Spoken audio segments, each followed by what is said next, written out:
Vous aimez ça dans Charlot et Charlotte, les blagues, hein? L'humour qu'il y a en arrière de chacune des phrases. Ben, ça prend quelqu'un pour les écrire, ces phrases-là. Et c'est nul autre que Martin Mallette. C'est moi. Comment vas-tu? Bien toi-même. Ben oui. Avant de parler de ton implication dans la série web, j'aimerais ça que tu nous parles de ton parcours à toi. Bien, comme auteur, j'ai un parcours assez pas linéaire. J'ai commencé, je voulais être journaliste. Avant ça, je voulais écrire des romans. Fait que j'ai commencé, j'ai fait un deck en lettres en voulant m'en aller en communication, mais j'étais trop mauvais, fait que je pouvais pas aller en communication après. Fait que je me suis ramassé à l'école de l'humour en même temps. Ça a fait un parcours assez bizarre, puis ce qui fait que je suis content de ce parcours-là parce que j'ai jamais été aussi heureux que depuis que j'écris de l'humour. Mais ça a pris tout un chemin pour arriver là. Ben, parfois, c'est les plus beaux chemins, hein? On fait des beaux détours, Oui. il y a des beaux paysages. Oh oui. Et il y a justement un détour qui t'a amené sur le chemin de Charlot-Charlotte. D'où vient l'inspiration pour cette série-là? Ah, les relations frères et sœurs, c'est juste trop riche. Si je peux puiser dans mes amis, dans ma famille immédiate, dans ma famille éloignée, toutes les relations sont universelles à frères et sœurs. Il faut juste leur donner une couleur. Puis je pense qu'on a trouvé une couleur avec Charlot et Charlotte qui va plaire à tout le monde en même temps, mais en même temps que ça soit très spécifique, là. Comme tu as une formation en humour, Martin, on est porté à voir aujourd'hui, hein, dans l'humour, qu'on peut aller très loin parfois.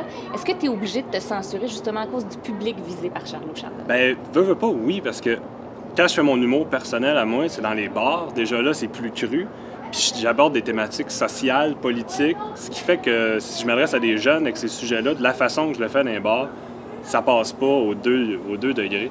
Fait que oui, je suis obligé de me censurer, oui, et de m'adapter surtout aux références et au langage, bien sûr, et Trouves-tu que c'est difficile? Ben, c'est un beau défi, c'est sûr, mais je suis toujours un gars qui aime relever les défis professionnellement. Fait que oui, c'est un défi, mais j'aime ça. Puis parlant de défis, évidemment, quand on écrit pour une série web, c'est des capsules, c'est court. Il y a des contraintes qu'on t'a imposées pour l'écriture de la série. Comment tu vis avec ça? Ben, si c'était pas des contraintes, je pense que je ferais pas ce métier-là. Ah oui? Moi, plus on me met de contraintes, plus j'ai du fun à écrire. Si ça me dit écris 10 minutes sur ce que tu veux, ça va me prendre 6 mois à l'écrire. Ça va me dire écris-moi 5 minutes sur des piscines hors terre à Maniwaki. Fait que, OK, demain, j'arrive avec un 10 minutes là-dessus.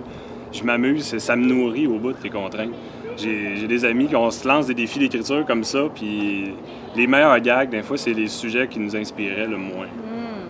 Puis dis-moi, est-ce que tu es aussi bon pour répondre aux questions qu'il y a beaucoup de contraintes? Je sais pas. Ah, ben écoute, je vais t'en poser une. Alors, j'ai besoin de savoir, en quelques mots seulement, et de manière assez imagée, pourquoi devrait-on écouter Charlot-Charlotte?